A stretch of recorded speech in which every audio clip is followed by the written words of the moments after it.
This video is going to show you some of the things that short people, such as myself, can do on the violin to compensate for some of the challenges that arise from being short and playing the violin. I apologize for the video quality. My camera is still in the shop and I don't know when it'll be back. It's been 3 months already. So I'm just going to start doing some stuff with my webcam, and I guess the information is still there, it's just not as good of a picture. First of all, I want to talk about the angle of the violin.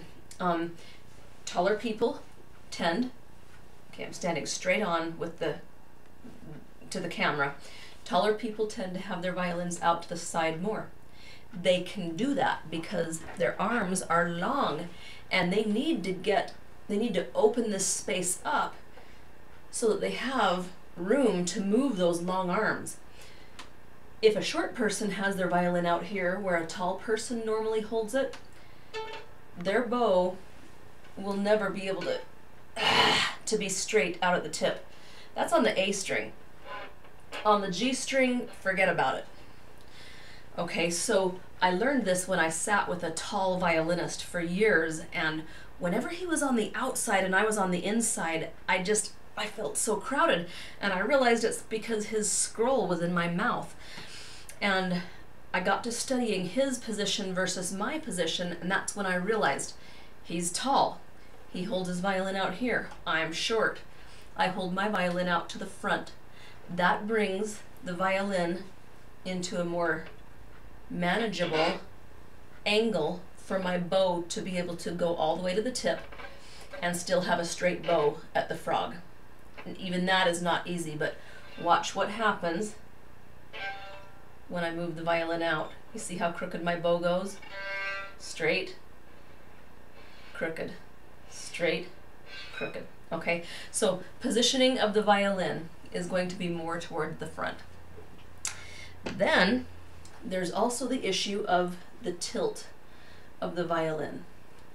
And I realized that because of my short arms, I have to have the freedom of having an E string position, which is normal. It's where the violin is only slightly angled. And then I have to have a G string position where my chin moves from being over the tailpiece a little bit to being clear back here on the other corner of my chin rest. Okay, and what that does is let me back up a little bit.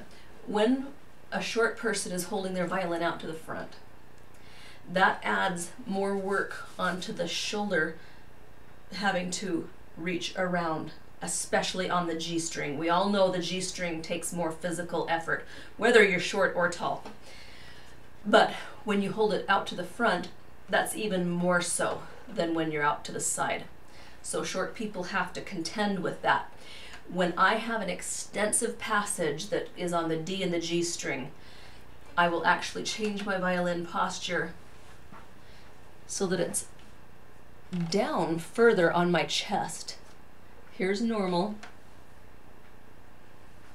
That's my G string posture. And then I quickly move it back up again. And that was an accidental discovery when I was trying the Bon Musica shoulder rest. That thing keeps you locked in place, and I loved it because my sloping shoulders needed that hook. But it did not allow me to go down to change my position for the G string versus the E string.